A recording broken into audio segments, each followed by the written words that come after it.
Hey everyone, welcome to Comic Shop Talk. We are going to talk about benefits of being a retailer. Actually, just one of the benefits. Previous years, we used to get free passes, one-day free pass from Diamond for retailers to New York City Comic Con. This year, Lunar kicked in and got us 4-day passes. The first day was the Thursday. They provided a breakfast. So here we are, just about to begin the Lunar Retailer Pro Breakfast. There are hundreds and hundreds of comic book dealers here in the room. My guess is around 500. And then an industry mixer at the end of the night. And then symposiums and panels through the whole day. Reading comics when I was about 9 years old.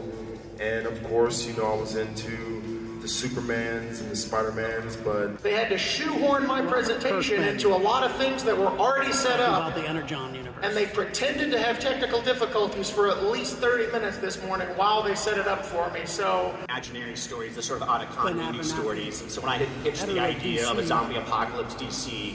Just hear about this new way that comic stores were getting comics, and what was your experience inside these companies? The passes were, not only were they 4-day passers, but they were pro passes. So we were able to go in through, they called it the blue section. If you've been to Comic-Con, you know where the Starbucks is when you first walk in. That's the entrance we could use. We didn't have to be in the cattle line of all the people, the unclean people. That's a joke. Not a good one, but it is one. So you could go through there. And so we went down on Wednesday to pick up our passes. You can pick them up Tuesday and Wednesday before the start on Thursday. The doors are actually open to go pick up your pass. Very painless. They had us on the list. All went well. Now, that's a great benefit. The bigger benefit is actually going to the panels and listening to people talk. And you can see where the movers and shakers in the business, the people who are getting listened to, where they are pushing the comics scene. And you can make your voice heard, all right? You can pull one of those people aside. You actually could sit down with them. They had, so Comics Pro was there. Oh, so Comics Pro was there. It looks like they're actually getting a lot of meetings with Marvel and DC. They're moving in a direction to start collecting data from all the stores on sales so that we could have some stuff that we could look at and know what's selling, where it's selling, and how it's selling. So I'm very interested in all of that stuff. And they had a little panel about what they think the future of comics is. That was a little bit upsetting. It seems like people are too easily moved into something what they think is the future. There was a lot of, talk about there will be very little children's comics anymore. They're moving them into like a manga size books. They're still comics using comic characters from Marvel and DC, but they're allowing Galactics to make most of it, and they're putting it in that manga form. I have just as this is my belief, is that you make the connection with the item at an early age. I made mine when I was about 7 or 8. Everybody I've talked to, if you've been watching for a long time, people that are in the business, when I always ask them, what got you into comics, they always have a story about early childhood, getting that first comic book and what it meant to them. And that's why that's why people are collecting them into their 50s. It's that childhood attachment to them. Now, are the stories worth it that we're reading? Yes. Is the art form wonderful? Yes. And there are some people that find comics later on in life. But for the most part, people get into it when they're young. And if you train them to read manga size, when they get older, they're gonna want mangas. Now, I know Marvel and DC have already made adult mangas using their characters. It's going to be tough if we don't train people to read floppies. My constant push at my store, in everything I say, and everybody I talk to. A lot of people just have defeatism and they just are like, oh, it's over, that's gone, we've moved on, now it's mangas. It's like how trade paperbacks have been selling like crazy. If you train people to read trade paperbacks, that's what they'll read. They do that by this 6-issue arc now everybody has to have so that they can make a trade paperback out of it. If we started a couple of lines of stories that begin and end in every book, what's been real popular lately? What have we seen a rise in? We've seen a rise in books like Ice Cream Man, anthologies. These are stories that begin and end, maybe 2 issues, but for the most part begin and end in 1 issue. And you even see Marvel and DC doing these. A lot of times they'll call them a one-shot, or they'll have a series that is like the Harley Quinn series that's out now. Is it Black, White, and Red, or Redder, something like that. You know, my memory, I tell you guys all the time, it's fading. But that also is anthologies of one-hit one-shots, even 8 pages long. That's gives a place where people who aren't familiar with a character, they can go in and see the beginning and end of a story and kind of figure out whether they like the voice of that character or not, and do they have any connection to it. When you tell somebody like it's issue 3 and you're like, oh, you got to get issue 1 and 2 or you're not going to know what's going on, it's a tough sell. But let's get back to retailer benefits. Now that I've gone off on my tangent. My soapbox, I'm up on it quite high. Maybe not a soapbox, maybe it's the high horse I'm on. It's one of those things, I'm there. So that whole day was great because it was a decent breakfast, pretty good. We also got to see Paul Levins and Jim Shooter and Milton. I don't remember Milton's last name, but he used to run Capital Distributors and now runs the ICV2 magazine. It's the trade magazine for comics and collectibles and pop culture. If you own a shop, you probably get it in the mail. They talked about comics in the most spectacular, wonderful way. To see men that are even older than me, and man, you can see that when they talk about certain projects that they did when they were, years ago, and you see the sparkle in their eye, the sound in their voice, and how much they actually really love comics. It was wonderful to see. And, they had a lot to say about the variant game, how it's really ruining comics. They talked about, a lot about how the industry should be moving and where they should be moving to. And then we had a panel with several people from Comics Pro. They also had the person who beat me in the Eisner Award. Well, they beat 22 of us, whatever. But yeah, the winner of the 22 Eisner Award made a speech. And they did a good job. They had a lot of good things to say. Their shop is beautiful. And they do a lot of outreach to the community, which, I really appreciate. I think that's something every shop should do. You know what I say all the time? Comic book store owners are the stewards of this hobby. If you're doing things to make a buck, and you just burn down the industry, you're bad for the business. It's just that this is a business that has to be cultivated and constantly tended. It's you have to support. If some of the greatest creators came out of really bad independents. Jim Lee's first work, Samurai Santa. You've seen that book. It's been on YouTube. It's been everywhere. It's awful. But if he didn't get those opportunities in some of these independent books, we wouldn't have him.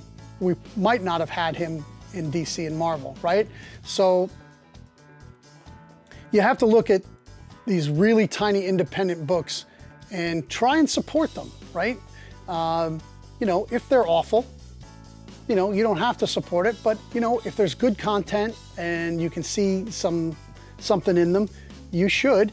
And it's a benefit to you to foster these guys, because if you foster them for a long time and then they make it, there's a good possibility they'll return that favor in signed books and doing signings in your shop, you know, because they remember that you were there when, you know, Marvel and DC weren't, right? So that's another way you can benefit your shop as a retailer. Again, another tangent, back to Comic-Con. What I do when I go to Comic-Con, I try to go around to all the publishers, even the small publishers. I think that's where I was going with the independents. I like to meet them and talk to them, and I try to find out, you know, would it be better for me to go direct with them? How's it for them? Is direct to the comic shop better, or do they just want me to continue to order right through Diamond? Or if they have with Lunar.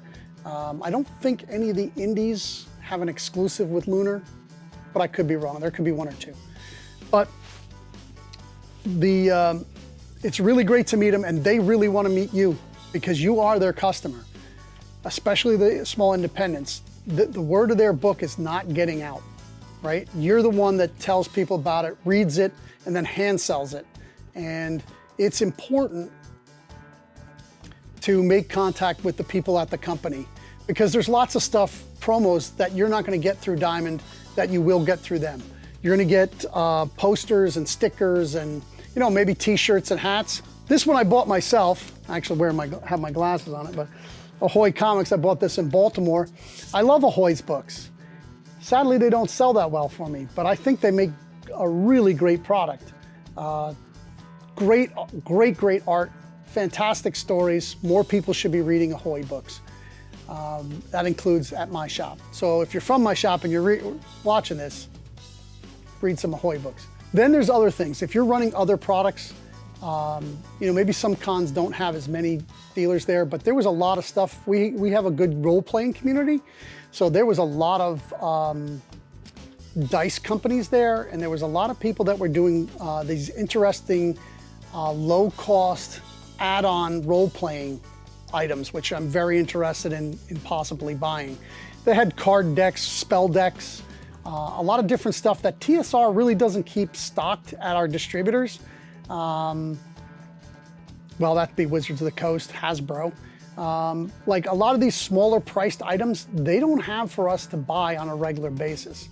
They have a lot of Dungeon Master screens made by third-party companies, and they're in that, like, Dungeons & Dragons books are like $50 each. So when you can get like a $9, $9.99 or $10, I don't do $9.99s, a $10 item, when a person comes in, there's not a new role-playing book from Dungeons & Dragons, they want to buy something because they're going to have a game and they want to show it off to the other players or to their Dungeon Master. So they had a lot of great, cool things. They had one of the companies had like a toy, 75 cents, you put in 75 cents, you turn it, and they had these scrolls. And so like you could, before you start your game that day, if you were doing it in the store, you could spend 75 cents and get this little paper scroll, and your character could use whatever item came through that, and you just work that out with the Dungeon Master. So that's like another, and that's just 75 cents. Like these are all add-ons that to survive, you really need to continue to find, and you know, high profit margin items like this. That's another benefit that you're going to get to meet. Going to these Comic Cons, you're going to get to meet all these different companies that are selling stuff that you already sell in your store. Also, it's kind of a vacation. Like I went down there and stayed. I stayed in Jersey, and I took the ferry over from Weehawken every day, and we ate in the city. And I saved all my receipts, and it's a tax write-off because it's a business trip. And if you love this kind of stuff, that is the best business trip you could get. You know, you're at Comic-Con, you're in New York City, and everything is, you can write off everything. And it is an absolute real business trip where you're making real connections. And networking is the number one thing while you're there. You also can meet a lot of minor stars. If you want to do signings in your store, go around and meet those guys that don't have long lines and talk to not them, but talk to the person who is managing them, that usually handles these signings. Hook up with one of those guys, find out what they'll come to your shop for, and believe it or not, sometimes it's a lot less than you'd think. We do our signings as like a benefit to the community. We don't usually charge anything for it, but it is very lucrative. We have a local store not too far from us who almost does a signing every week. They do wrestlers, they do comic people, they do toy people, and you know, they do very, very well. And there's another add-on, and they do, I think they do their thing through Eventbrite. You know, Eventbrite makes some money, but you know, they know how much they have to pay for that, for those guys to come in and autograph, and then they just figure out how many tickets they have to sell, set it up to make some money, and you know, it's people come through your store. You know, you know, I always say that it's about traffic. You got to get people into your store, and if you know, a signing can do that, this is a great place to find a ton of people. Now, are you going to get Chris Helmsworth's manager to talk to you about, you know, maybe if you got 50 grand to have him sit in your store? But Cactus Jack was there. There was a lot of wrestlers there. There was the Power Rangers were there, the original Power Rangers. There was a lot of them signing. And I think that you like in the, you know, $1,000 to $5,000 range, depending on how big the star is. And I think, you know, that's doable. It's about a third of what you'd have to pay to make to have an exclusive comic. And I think it's a little bit more exciting. It's something if you have a lot of items for the person you bring in, then you're gonna get a lot of sales of people buying stuff to get signed. That's another benefit is in that networking is you can find other things than just the items. There's also people to meet, and the connections are great. I talked to the people at Scholastic. I said, hey, I'm a Scholastic dealer for 2 years. I'm a very small market. I don't buy a lot. I said, but you know, I'd like to get some promotional stuff. I'd like to get some cardboard stands and so forth. And he said, the guy was like, you didn't get that when you started? We were supposed to send you a welcome kit. I said, I never got any kit. So he was like, let me take your name and number, and I'll make sure they send you a welcome kit. So, you know, it's good to, you know, the networking, but also then, you know, tell people what your experience has been with their company. So there's a lot of stuff out there to do with con, and you know, New York Comic Con's not the only one. Diamond usually has a retailers also. Last year they had it in Dallas, so I wasn't able to go that one. It kind of was really late with my regular job. I wasn't able to coordinate some time off, so we weren't able to make the Diamond one, but I really love the Diamond one because, you know, as much as people hate on them, they are really steeped in making comics a thing that lasts forever. A lot of people don't know that Steve Jeppe donated his large collection to the Library of Congress. You know, he doesn't advertise it, he doesn't talk about it, but yeah, so they're gonna start doing a display at the Library of Congress for comic books. You know, and there's a lot of things that, you know, when you're talking to people and they foo-foo comics, I'm like, they think, you know, things are as American as apple pie. Apple pie is not American. We make apple pies, yes, but the apple pies were made before they were in America. Comic books are 100% American. They're everywhere now, but they were invented in America. They were such an influence on the culture in America that the Congress had meetings on it. The Seduction of the Youth, something like that, was about how comics were so bad for the young people. So I like to support them too. I still do a lot of my stuff through them. They have other stuff you can buy through them. And yeah, I mean, you know, it's not a perfect relationship, but I want to be in business with people who are just not looking to make a dollar, but are looking to support this way into the future. So keep reading comics and open a comic shop.